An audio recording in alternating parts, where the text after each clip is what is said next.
আসসালামু আলাইকুম রহমতুল্লাহি ওয়া বারাকাতুহু। আমি মোহাম্মদ বেলাল উদ্দিন মিয়াজি, পদ্মা টিভি 24, পেকুয়া, কক্সবাজার। প্রিয় দর্শক, আজকের খেলা হচ্ছে যে বাংলাদেশের মুসলিম কান্ট্রি, মুসলিম সমাজের প্রিয় মুখ।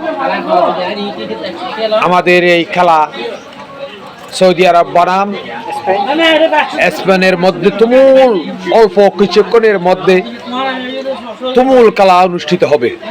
উক্ত খেলায় হাজার হাজার দর্শকের মধ্যে উল্লাসিত করবেন।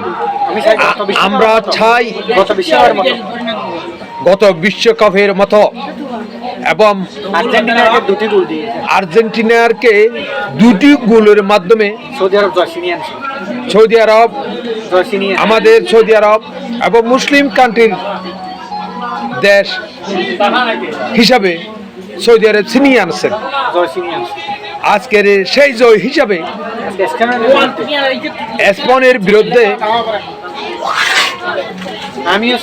আমিও চাই সৌদি আরব এগিয়ে আসুক এবং দুটি গোল দিয়ে সৌদি আরবকে জয়যুক্ত করুক এবং সারা বিশ্ববাসীকে এবং সারা মুসলিম কান্ট্রিকে এগিয়ে আসুক। আমরা চাই এই মুসলিম কান্ট্রি, সারা বিশ্বের মুসলিম কান্ট্রি, আপনারা আল্লাহর কাছে দোয়া করেন এবং ফরিয়াদ করেন আমরা যেন আজকের খেলায় জয়টা ছিনিয়ে আনতে পারি। এ আশা ব্যক্ত করে আমার কথা শেষ করছি। আসসালামু আলাইকুম ওয়া রাহমাতুল্লাহ।